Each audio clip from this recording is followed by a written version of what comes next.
So,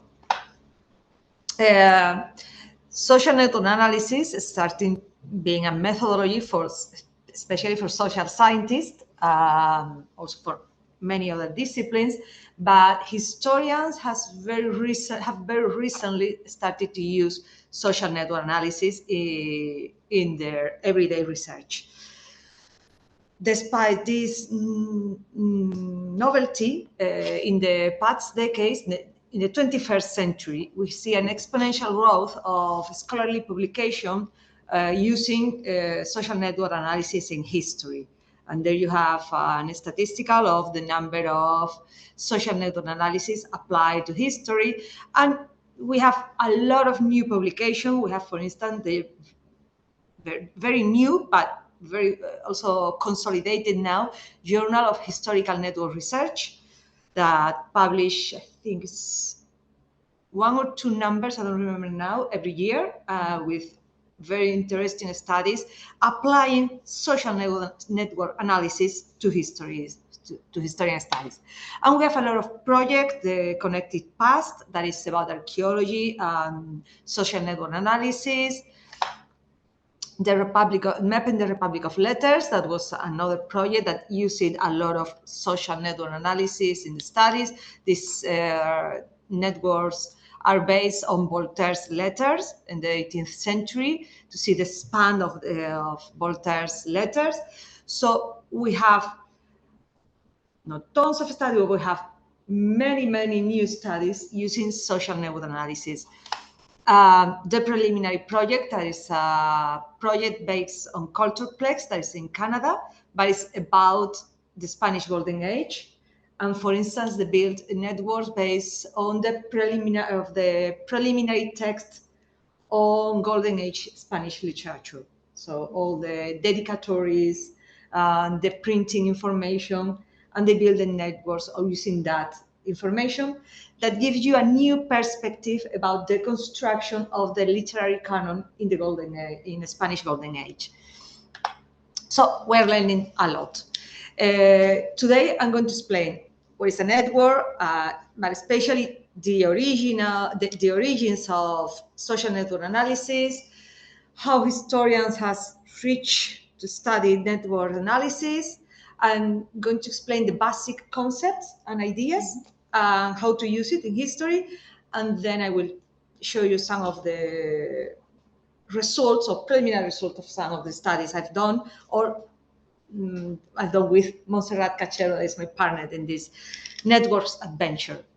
So, as you see there, relational language, we have to say first of all what is a network and what is not network when we are talking about social network analysis, because relational languages is very common among historians. We are always talking about relation, links, networks, but many times you find articles and publication on about networks or using the word that are not using social network analysis. Myself, I have published works that say redes, but they are not very old, and they are not using social network analysis, and it's totally fine. But it's important that we know what we are saying when we say social network analysis, because sometimes you see the concept used and then you don't see real formal networks in the article or the metrics used in social network analysis. So it's important that we know what are we talking about.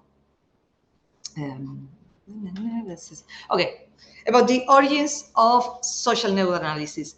The origins are in mathematics. In the graph theory developed by Leonard Euler in the famous problem of Groningen bridges, he wanted to know how to pass through different bridges of the city. So instead of practicing it, he developed a model in which the different parts of the city are those nodes, those points, and the bridges are the links between the different points of the different parts of the city. From that, he developed the graph theory. That is a very useful theory in mathematics. It's very common. It's used, for instance, for trajectory, especially to study or develop trajectories. So it's very used in public transportation, Aerial transportation nowadays is very, very common. In the 20th century, sociologists started to use and adapt graph theory to sociology. One of the first, or better to say a precedent, was Jacob Moreno, who developed the sociograms. So in this adoption of graph theory to adoption and adaptation of graph theory to sociology, we have the intuition that relation could shape or could show us the structure of a society, of a given group. So through the relation among individuals on a group, we can learn the structure. Jacob Moreno developed what he calls sociometry. That is this kind of graphic in which you study a group with nodes and links. But it's not still social network analysis. And you have John Barnes, who was the first to use the term network, Harrison White, who developed some of the basic tools at Harvard University, or later 𝗟𝗏𝗴𝗹, who developed very important concepts. I will talk about them later, the weak ties, the strength of weak ties. In sociology, during the second half of the 20th century, we have this intuition that links among individuals can show us the structure of a society or a group. Then we have the use of massive data, especially through questionnaires or observation of groups. So massive, I forgot the word, sorry. Consistent data. So, and then the use of computing techniques, the use of computational techniques, all together develop the social network analysis. And before, during the 60s, 70s, and 80s, we have developed of the methodology and also the development of all the concept associated to the metrics and the concept associated to social network analysis. And in the 70s, social network analysis became one of the big paradigm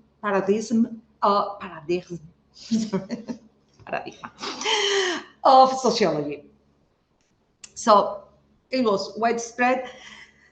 At the same time, and there's a very interesting article we have here, this development of social network analysis and social science. We have sociometry of Jacob Moreno, and then in the 70s, it became widespread, as I said. You have journals, you have conference publications, academic meetings, and not only sociologists, also economists, anthropologists. It's very used also for the study of pandemics, the spread of pandemics. So it was very wide use in most of, social science, but not in history. And why? There was a kind of, this later. There was a kind of resistance towards social network analysis in history. We have some precedents, like Paget studying the Medicis in Florence, but generally speaking, in the 70s and 80s, when it became a paradigm in sociology, historians did not show a big interest in social network analysis. And 𝗟𝗲𝗴𝗹, I think it's pronounced, in a very old article in 1998, he started explaining why, or tried to explain why. And this article by Weather is very, very interesting and very open your eyes. First of all, the lack of knowledge of the conceptual tools by historians, those conceptual tools developed by sociologists. Then the postmodern turn in history, the progressive abandonment of quantitative history. So obviously, networks analysis require quantification. And if you, despite quantitative history, because it's not modern anymore, you cannot make social network analysis. And something that is, we can debate about it, is the difficulty to find suitable sources. Because historical sources are supposed to be incomplete, or not so complete as the sociologists, the one used by sociologists. As I said, we can debate about it because, first of all, we have a huge amount of sources in history. Not only can I speak about early modern history, we have serials and serials of sources. We can use quantification of them, but then even in ancient history or even in archaeology, in prehistorical history, you have a lot of sources. It's good anyway that you are aware of the problems that the historical sources have, but they are suitable also for social network analysis. So there was a huge resistance in the past century, the last of past century, towards historical social network analysis in history. And in the 20th century, we see this, the contrary, which has a fascination for networks in history. And what is a network? You have here a very simple definition. A network is made of two components: a list of actors, that are the main character, the protagonist of the network, and a list of relations that represent the interaction between actors. In the as a part of mathematical object, actor will be called vertices or vertex or nodes, and relations are ties or edges. And 𝗵𝗃 is one of the software used for the representation, the visualization of nodes of the networks. But we have a set of nodes that are object of study and a set of relationship between these objects. And that's a network. As I said, in the 21st century, we have a fascination for networks. Indeed, you have this book that is open access. It's a very good book, The Network Term in History or Humanities. So they have a lot of people talking about this network term in history.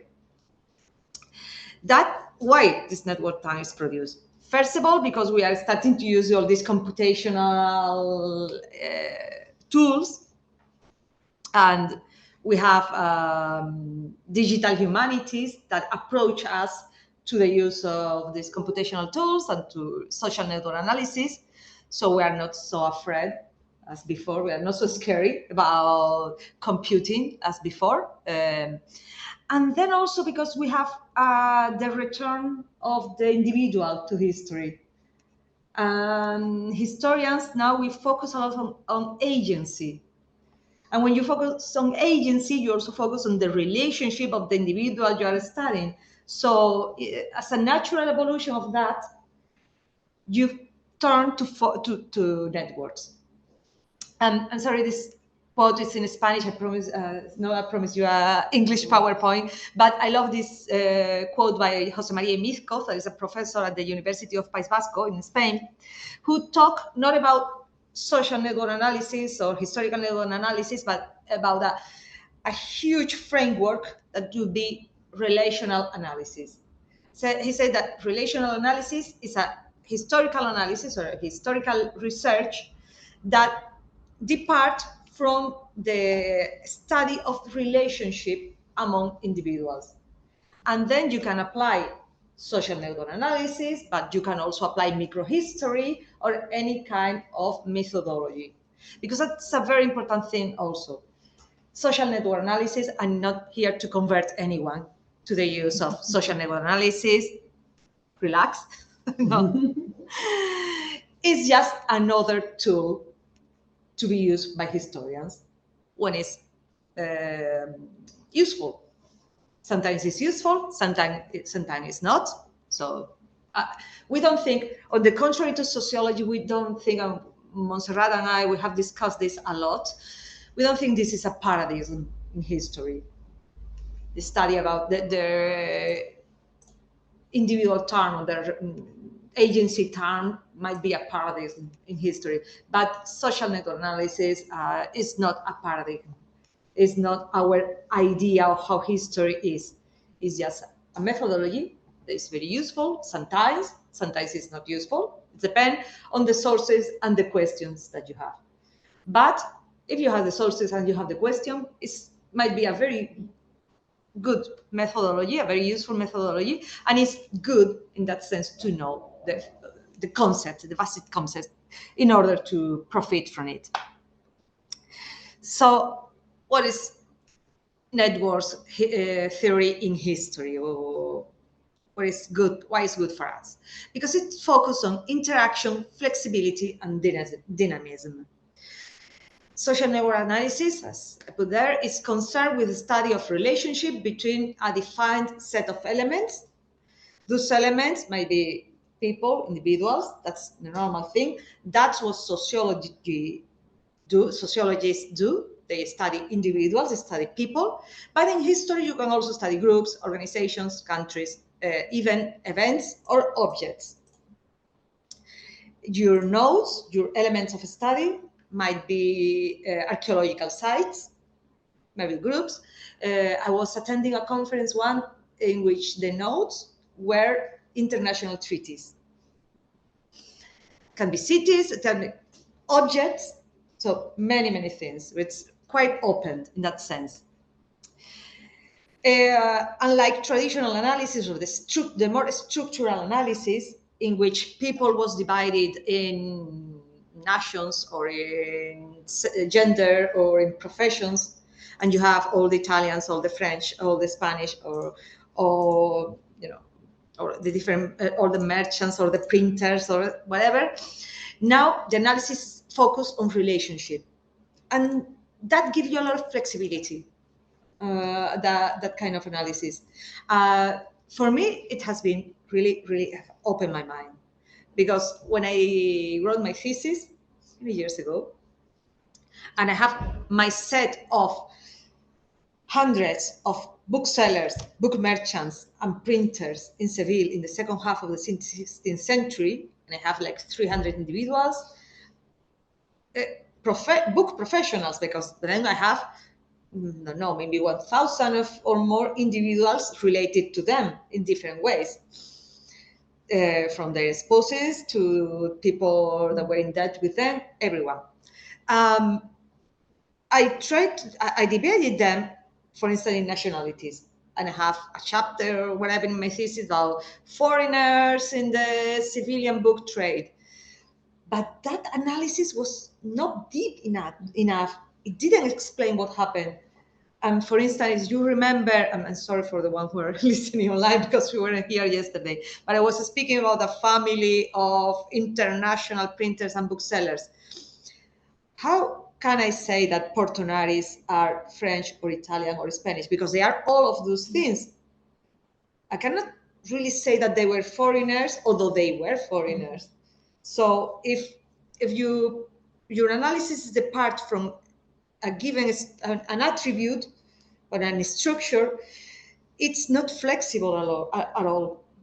You are defining people before you study them. And social network analysis allows you or helps you to overcome this predefinition of people in the past. So in that sense, it's very useful. Well, and as I said before, it's a methodological tool complementary to other tools of the historian, and allow us to understand reality in the past, but not, it's always a representation, it's always an abstraction, and it's just one more tool. It's not the only one. Benefits for the historian. A very important benefit, and also we have debated a lot, Montserrat and me, about this, is that it forces us to define the object of study and overcomes the fascination for the document, for the historical document. You see the document, you're in there in the archive, reading your 16th century document, and you get fascinated, really fascinating. And you want to write down everything of the document, every detail. And sometimes you have to do that. And there are historical analysis that allow you to do that. But historical network analysis forces you to make an abstraction and decide which are the basics, and then which are the relationship among them. But you have to define your object of study according to your questions and your information. Because, and I'll say that later, nodes have to be really very strictly defined. You cannot mix, that is another kind of network, but you cannot mix different type of nodes, at least not in the most common networks. So you have to know if your nodes are objects, which kind of objects, or they are people, or they are places. Also, it's helped to redefine geographical and temporal boundaries. Because for what I was saying before, it's that your analysis comes from the relationships that your object of study had in the past, not from the categories that you are giving them. And also helps you to understand the process of construction of new societies, new groups, the flow of exchange. Very useful, the use of social network analysis to study the flow of information. One of the most classical uses is to study letters, the information through letters. And obviously to understand the bilateral exchange, you have multilateral exchange because they have all the points, all the nodes changing information or wherever with the other nodes. So which are the basic concepts? First of all, as in the quote before about what is a network, we have node and edges. The nodes are the object of study, and the edges, the interactions among the links or no links among those nodes. Then we will explain the different kinds of networks that we can build with those nodes and edges, and what is most important and sometimes more complicated to understand, the metrics that we can apply to these networks. So nodes, forgot to translate. Nodes are, as I said, the object of study. So we have to understand when we are reading the historical document, what we want to analyze and why. As I said before, in social network analysis with sociologists, usually it's people. For us, people, objects, ideas, towns. I will show you later the case of 𝗟𝗲𝗴 𝗛𝗃 2014, because it's a very good example of how we can use, in this case, it's individuals, also cities, and how we can, the different nodes. Or 𝗟𝗏𝗴 𝗛𝗃 that use archaeology, as I said before, archaeological sites. His nodes are archaeological sites, and they are linked if they have the same kind of pottery. And that allows him to study the diffusion of one kind of pottery in Neolithical Spain, Iberia. So it's very interesting. So, as I said, we have to decide what we want to analyze and why. And then we have our nodes that are our object of study. Limitations, of course, they might be natural, the limitation of the sources. We want to study merchants in one city, and we have a set of sources where our object of study are on those sources, the people who appear there. Or maybe we have to take a decision where to cut. You are studying the early modern period, but it's very long. So if you're studying Venetian printers in the early modern period, might be a good idea to set a number of years or a number of people and shorten your object of study to make it manageable. But you have to take a decision if the sources give you that opportunity. Nodes, as I said before, the idea is that we don't give a category to a predefined category to our object of study, but nodes can have categories, and they do have categories that are called attributes in social network analysis. So those are the characteristics of the nodes that are very useful for definition, for the visualization of the network. Very important, as I wrote there, the definition of attributes must be clear, very clear. And if it's possible, should derive from the historical sources, or we have to be very rigorous. For instance, gender. Usually it's clear, but can be complicated. Marriage status. It changed over time. So if you are studying 50 years, well, you have, and you decide that your attribute is married, is if someone is married, single, widow, or no, you have a problem, because people is going to be single at the beginning, then marriage, then married, then widows. So you have to be careful when you decided the attributes.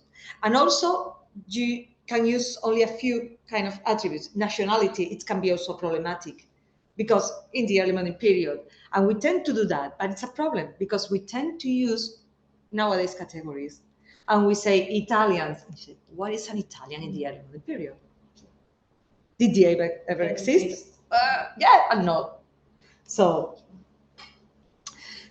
we have to be clear about that. And the ideal is to use the vocabulary and the categories, the characteristic that the sources, the historical sources give us, but no, it's not always possible.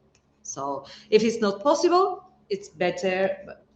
Imagine sometimes you can use them, but might be problematic. I know people, some colleague of mine who are studying slave trade, and they have found that they're not doing social network analysis, but it's just an example.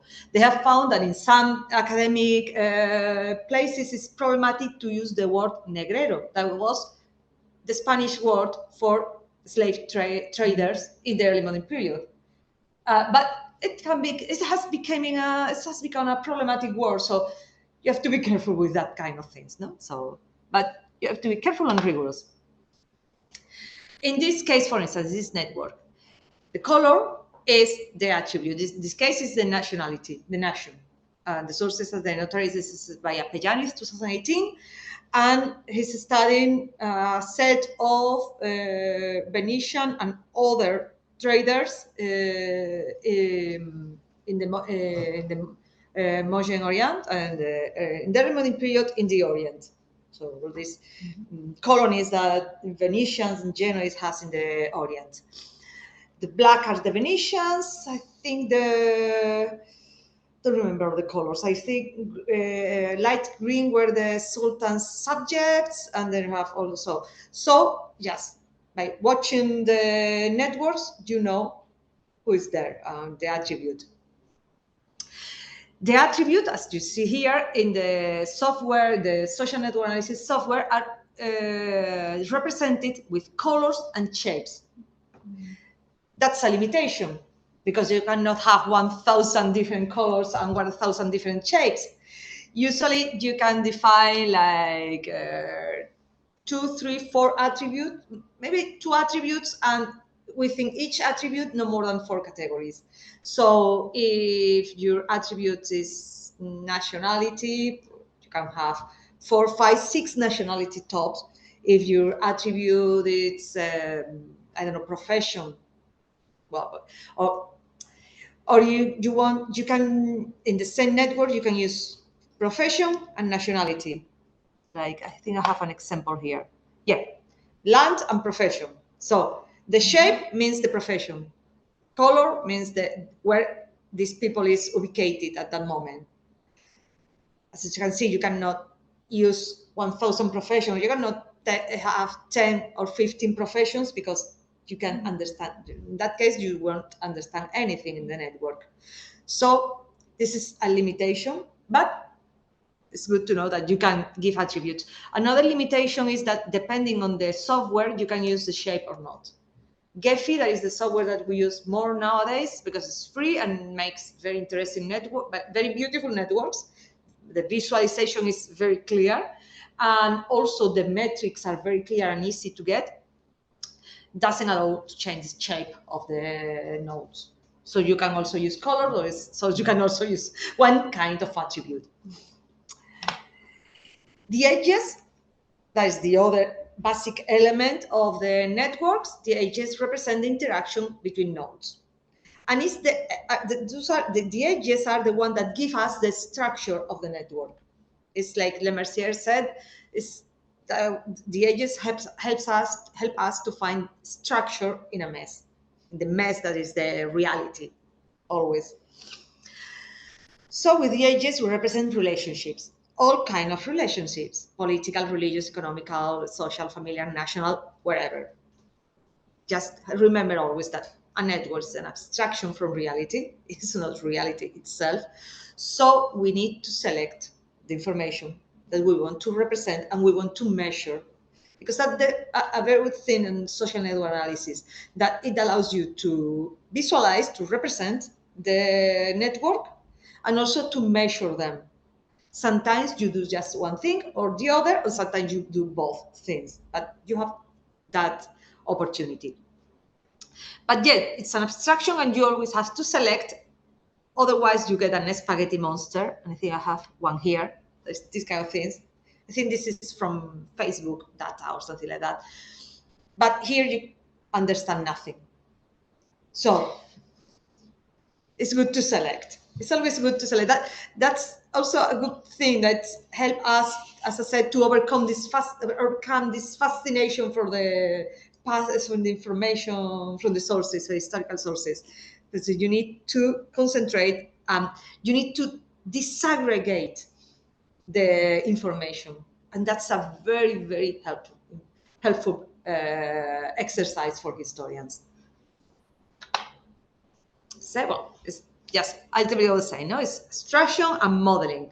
Reality has much more nuances than what you can see in a graph, but still it's a very useful methodology that can help you to understand, as I said, the construction of of past societies, the construction of groups, the functioning of groups in the past, how they were managed, how they work.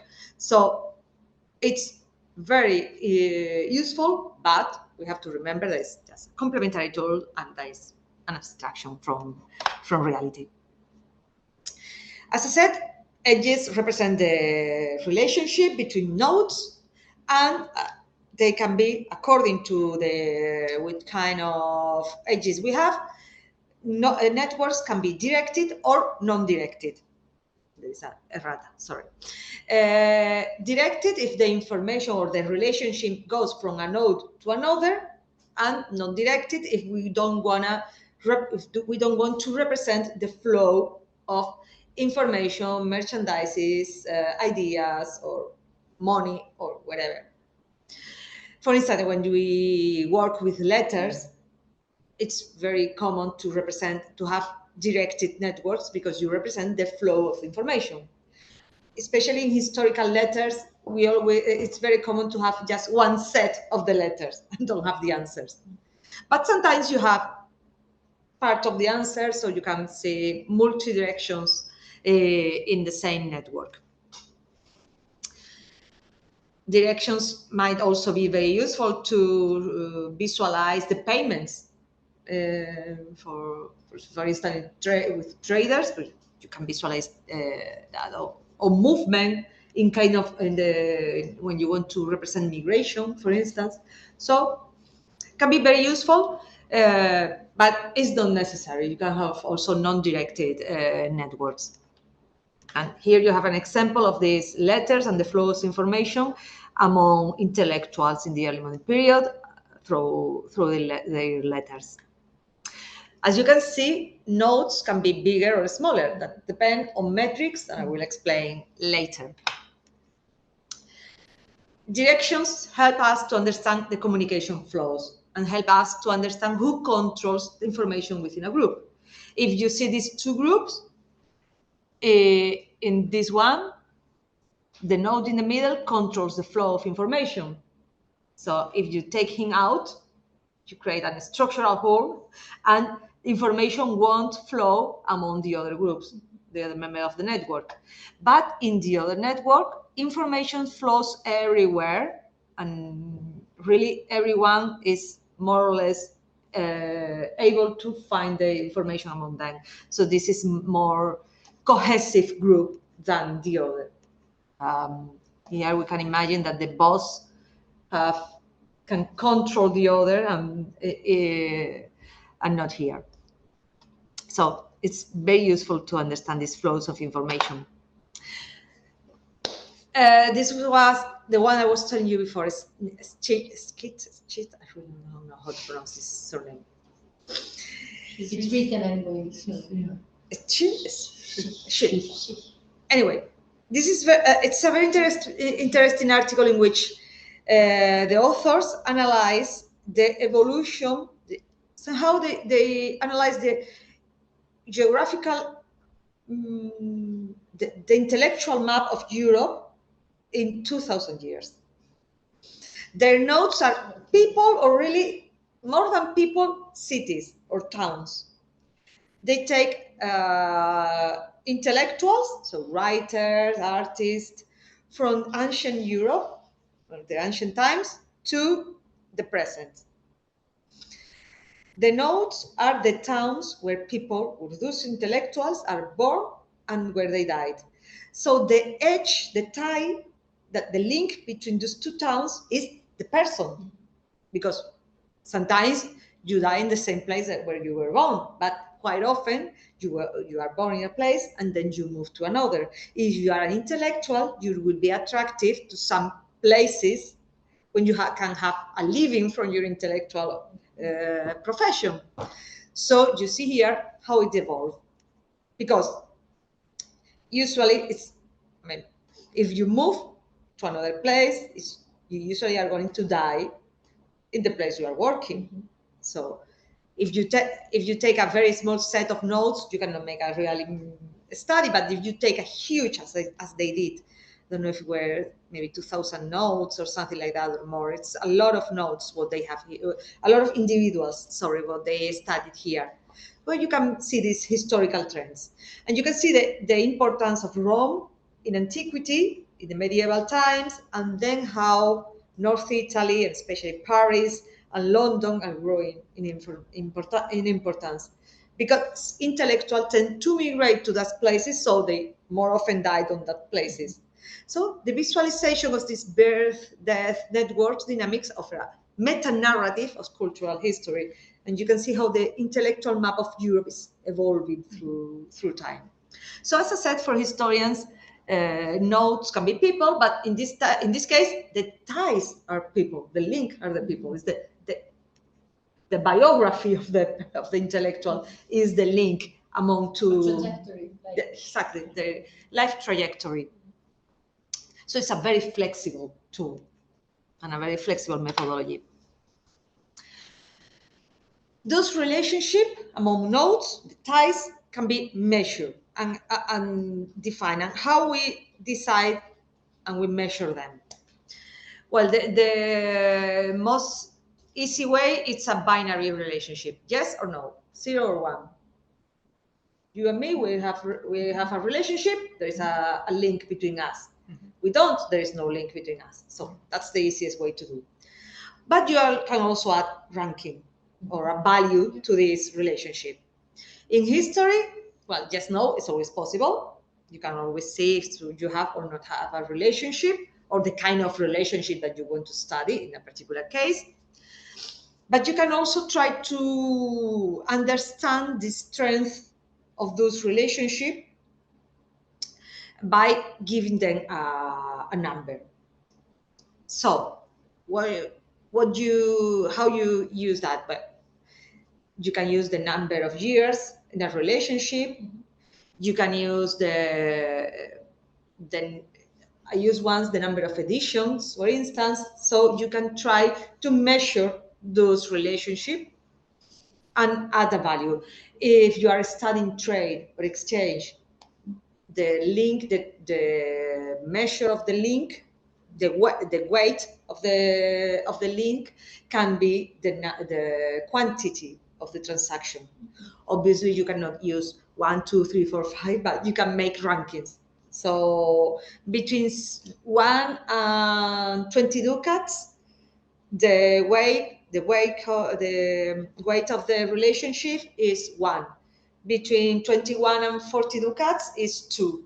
So you can make rankings and decide the weight of the relationship and the importance of those relationships. Here you have an example of yes and no. Those were people, miners and other people who were declaring that they have found gold in America in the early modern period. If they declare it together or not. So if they are declaring together to the king that they are working in the mine and they have found some gold, they are they have a link. If they don't have a link.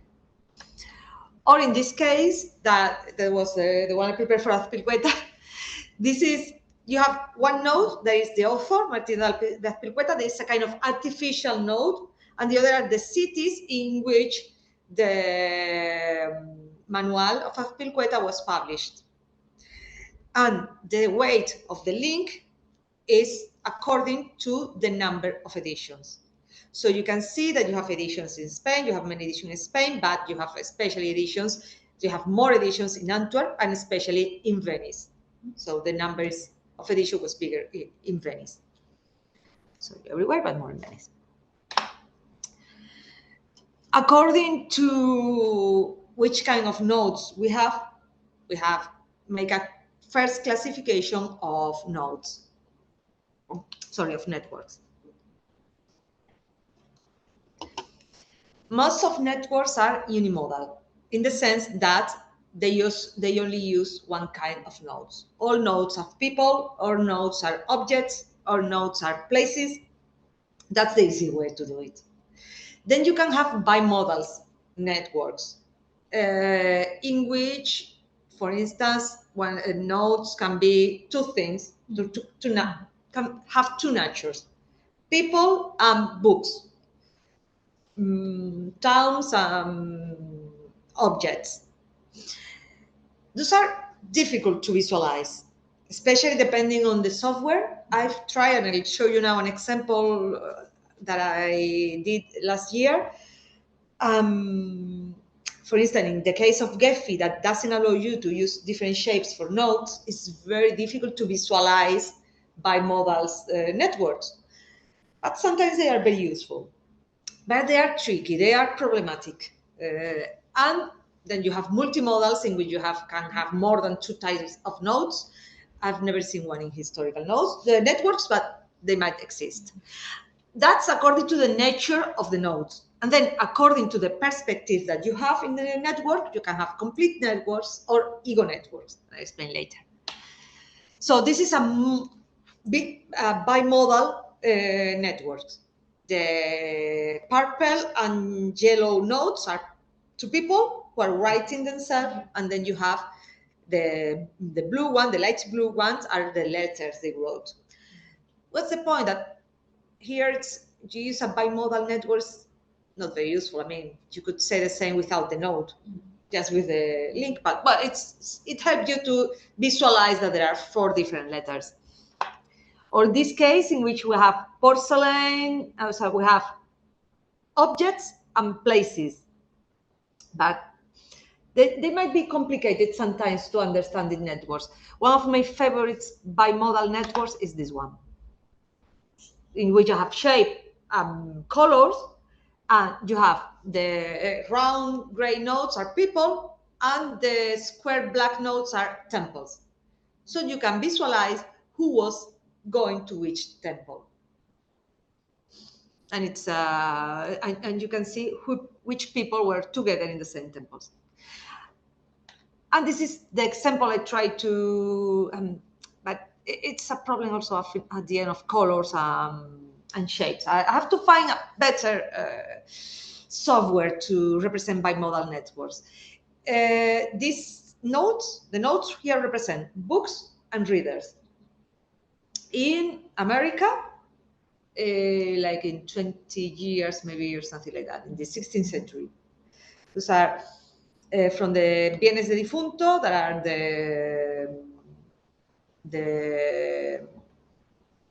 the files about Spanish people who died in the Americas without children or people who could inherit them in the Americas. So all their goods were sold, and the money resulting from the salt were sent to Spain. And we have the good thing is that we have the list of their auctions and the inventories. And sometimes we have books. So you have here the books like this one, the horas. No clue how you say libro de horas in English. It's the hour book. It's a book of hours. That was the most common. And you have the readers also. I try to make a color thing, so red are books and green are gray are readers and red are religious books, gray are readers, and green are non-religious books.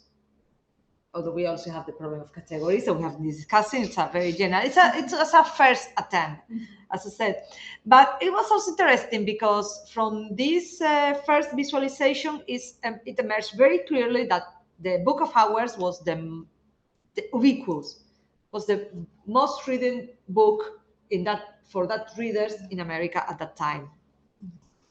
And also you can find people, for instance, you have here the confessionario, and you can see easily who were the owners of the confessionario, and at the same time who other books were owned by those people. So it's my first attempt to have a bimodal network. It can be improved a lot, but I found an interesting exercise here. And I said that you have complete networks and ego network. A complete network is when you have all the set of nodes and you build a network with them. This is our classical example. That is the book market in Seville in the second half of the 16th century. And as you can see, it's a very dense network, and it's a very interactive. You have all this crown of people who only work with themselves. They have very small, very few ties, and then you have this huge network in which everyone is working with everyone. I will explain that later, but you cannot easily divide. This central part of the network cannot be easily divided, and this say you a lot about how market was working at the time. And then you have ego networks, in which you take a particular node and you represent all the relationships of that particular node from the historical sources. So here, for instance, you have Pedro de Portonari, the less successful of the Portonaris brothers in Spain, and his personal network. And in that network, you can see the colors represent modularity that we'll explain later, and you can see the different groups, and especially here that you have all the brothers of his brothers and brother-in-law that were his main contacts. The edges also can have attributes, can represent the attributes with color or with the thickness of the links. Question regarding links. Well, very important. Granovetter and Ronald Barthes, these two theories or these two concepts of strong and weak ties and structural holes. Granovetter developed this idea of strong and weak ties, especially the importance of weak ties, because in a given network, you have always, if you're a node, you have always other nodes which are very close to you. You work with them a lot. You have a very strong relationship with them. This is the most important people with you. Your family, your work colleagues, your school college, you are every day with them. But that's a very repetitive relationship. You have nothing new from them because you know every day, you see them every day. And sometimes are the weaker ties, those people that you find in a conference sometimes, and suddenly they say, oh, well, we are working in the same thing. Wow, but we could make something new together. And then you build new things from that weak ties. Or Ronald Barthes spoke about structural holes, because in a network, we have to see the ties, but also the holes where there are no ties, where there are no links, why there are no links between two nodes. We also have to explain that, because the structure is not only the links, but also the lack of links. So networks allows us to reflect on all this. And then we go to the metrics. We have general and specific metrics and group metrics. General metrics are those in which we see the network from above. We are in a drone and we observe the whole network from outside. Density, distance, average clustering. Then they have the specific. You get into the node, into the network, and you watch and you observe every particular node. And you have centrality, divided in degree, closeness and betweenness, and relevance. And then you have groups. You can divide the network in different groups and apply specific metrics to the different groups. The general density that measures the cohesion of a group. It compares the total number of real links in a network with the potential numbers of links. Is too dense or not dense a network? We have to compare. And in historical network, we have, this is the maximum and minimum, the minimum and maximum density. And in historical networks, we can compare. In this case, for example, Polonia, Pinto, and Ribeiro studied the network of Simón Ruiz, who was one of the most important trader merchants in Spain in the 16th century, very rich man with international connections, and they represent the networks according to their letters and agreements. And you can see how the network is getting denser and denser every time. So he has more and more relationship with more and more people. In this case that Montserrat and me studied last year, we see the book market in Mexico. And we can see how, according to your sources, the same network can be more or less dense. This network is built from the declaration that some book merchants, other merchants working with books in Mexico City, their declaration to the inquisitors in 1580s.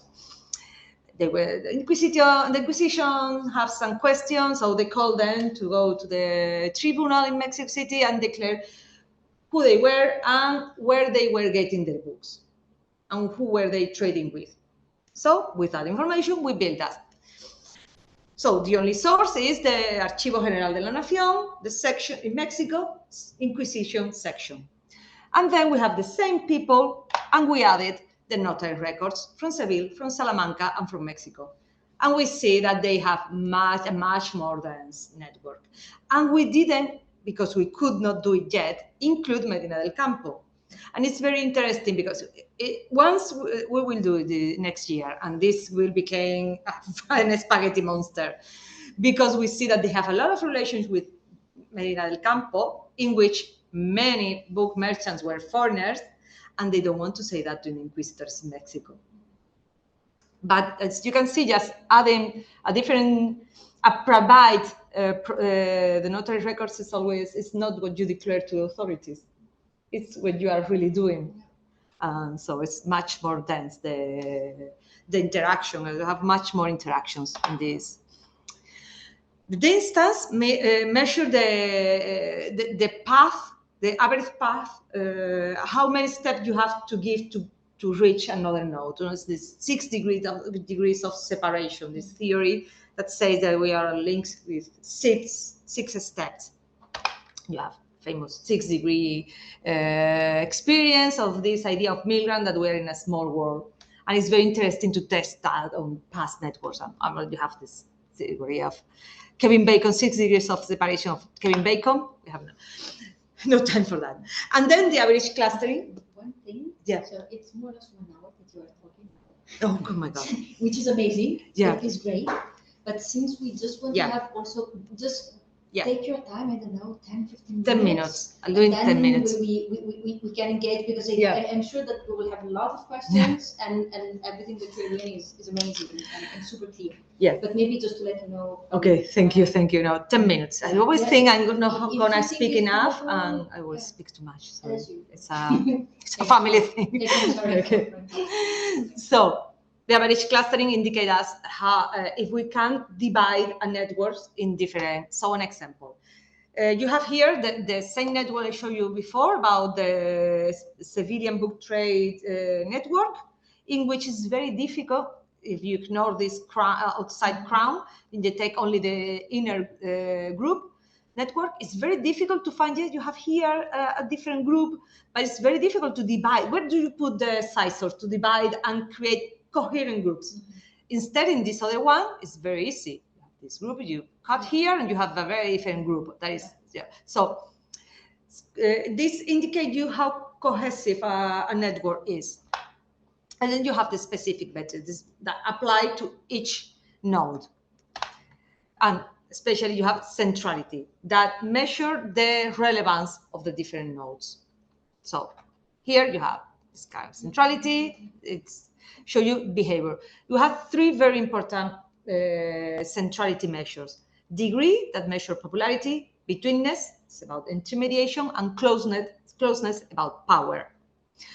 So degree, how many direct connections do you have in a node? It's very interesting, this specific measure, this centrality degree, because nodes usually are, the dimension of a node, the size of a node usually has to do with degree. So the more direct connections, direct links that you have in a network, the bigger you are. And if you're not going to link, because software gives you a lot of opportunities, if you're not going to link the size of the nodes to the degree centrality, you have to explain that, because it's like a convention in social network analysis.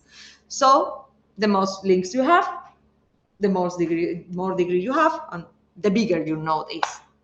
Here you have the contracts at 𝗵𝗺 studied by Denise Dermier, in which you have some nodes that are more degree because they are signing more contracts.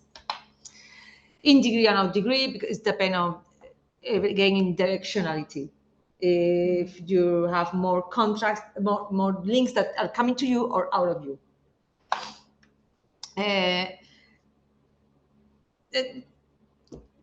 Degree reflects the influence of a node, but it doesn't reflect the intermediation. And in the next example, you have here 5. It has a lot of, it has 5 connections. But here, this one have only 2 connections. But if you take it out, you split the network, and people in the 2 sides of the network is not connected anymore. So sometimes it's more important betweenness than degree. Betweenness measure the connections, and it speaks about this intermediation that is so important in history, because sometimes when someone who has a huge centrality betweenness, when you take him or her out, you have a structural hole. So here you are. It's very useful to study interlocking in business. If you cut here, to start totally isolated. Or collective authorship. Sometimes you have an author that is working with many other people and it's connected them, but if you take that one out, they are totally disconnected, and you have a structural hole there. You have here the difference betweenness and degree. It has the degree in both cases is the same, but obviously this one has a bigger betweenness, no? Closeness is about how far a node is regarding all the other nodes. Just to be clear, what is more important, to be close or to be between, depending on what you are measuring. Well, no time for this, because I want to explain my favorite measure of centrality, that is eigenvector. That has to do with relevance. In this case, we are measuring not the direct links, but the links that you have with the more relevant nodes within the network.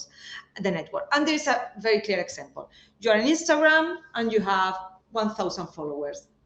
What is more important, to have 1,000 followers or to have just 1 like from Madonna? Obviously, to have 1 like from Madonna. So it's measured your popularity.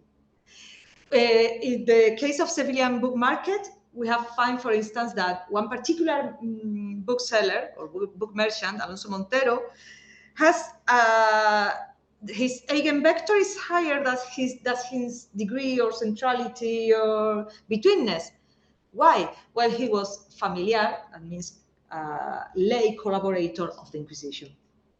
So he might not have so many direct contacts, but his contacts were the right one. And groups metric, you have cliques, that is a set of nodes that have direct connection, and modularity. And modularity, I want to stop here and explain modularity, because it's something that we are using a lot, Montserrat and me, in our last networks. Here, modularity allows you to divide or to identify, more than divide, to identify the different groups. Those set of nodes that have more close relationship, more frequent relationships among them. And give you, in the case of Gephi, put colors on those groups, subgroups within the networks, and also give you the number of the colors and the size of distribution, etc. I was the network, no, here, because I'm not up for that. We have here the ego network of Andrea Pescioni. There is a books merchant and printer in Seville. This is the first network that I designed for Pescioni, in which I used the attribute that was if people was in Seville, in Castile, or in America. And that was an attribute that I gave them. And I have a lot of problem with that because sometimes people move. Yeah. So I have to make a decision. But it was what I was able to do at that time. Now, if we apply modularity, we have the same network, but from within the network, you find the solution. Because this is not something I have told the machine to do. The program have done it by its own. So now I can see which are the groups within Pescioni's network. And I find here these groups. And I can analyze them and see his Sevillian connection, his Italian connection. You have here Giunti, Milis, Saladi, Nero Sodernero, the connection that he has between Spain and New Spain. So you can analyze the different groups. And his connection with bankers and book merchants. Right. Here, another example. Portonaris again, you have here, this also apply modularity, so you can see the different groups. This, I'm going to stay with explain later. And finally, to end, because we have found modularity very useful for that, it is possible to capture dynamism in a network because obviously we're historians. We are talking always about time. How can represent time in a network? Sometimes you can put a video. Some programs allow you to make videos and you see the evolution of a network. But sometimes the information, if you learn how to represent it and how to design it in a correct way, can show you the dynamism. And we have this network. This network is, again, Sevillian book market, but during the whole 16th century. And we have applied different measures and different metrics. Here is in blue, you have just a general, it's in general, with no color and just people who was there. Book merchants, printers, and people who contract with them. It's all the information comes from the Notary Records Archive. And you have some names because the program allows you to put the labels to those people who have a particular number of connections. So we say, okay, only put the names of those who has more than 50 links. So you see who are the dynamizers of the group. Just doing that, you have a lot of information because all those names, you have here more than 1,000 people and maybe 2,000, I think. The point is that you have all kinds of people. You have their merchants, people who we don't know who they are, all kinds of people, as I said. But the dynamizers are always book professionals. It doesn't always happen like that. If you go to the Mexico City, you see that the dynamizers sometimes are merchants, not book merchants, don't are specialized. Then we decide to use the attributes. According to the profession, we have merchants, booksellers, printers, book merchants that are working. The bookseller is the one who is binding and sending you just a few books in his shop, and the book merchant is the one working with trading with large quantities of books, and others. And you see here, well, a mix of everything. But as you see, most are in the purple. So there are others, or blue, that are booksellers, but we have a little bit of everything. And then we apply modularity. And you see the different groups. And how you see here dynamism. Because when you see this, and you know a little bit about the merchants, we see that. In the top, you have all those people, all the Juan Valera de Salamanca, Juan Kronberger, Jacobo Kronberger, Nicoluso de Morarde, the four of them lived in the first half of the 16th century.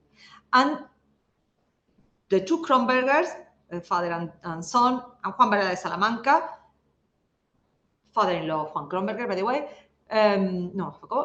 they were printers. They were not booksellers. That indicates that you have the printing industry of Seville was much more important in the first half of the 16th century, as we know it was. Then you have Martín de Montes de Oca and Pedro Luján, that are a little bit separated from the rest. They are somehow in the middle. And all the other are from the second half of the 16th century. It's a chronological, and it's not that we told the software to do it. It's that we tell the software to apply modularity, and they are separated. They are connected, but they don't have so much connections. And in the second half, most of the people here are books merchants. Only Juan Gutiérrez here and Andrea Pescioni at the end of his career became printers. The rest are book merchants, indicating how the print industry in Seville has changed a lot, and it has become not a production center, although it was production, but not a relevant production center, but a redistribution center.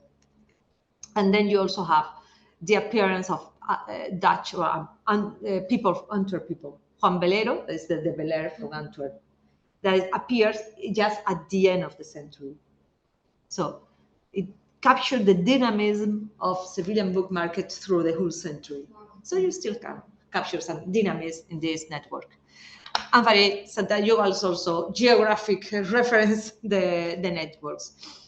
That's all. Thank you very much.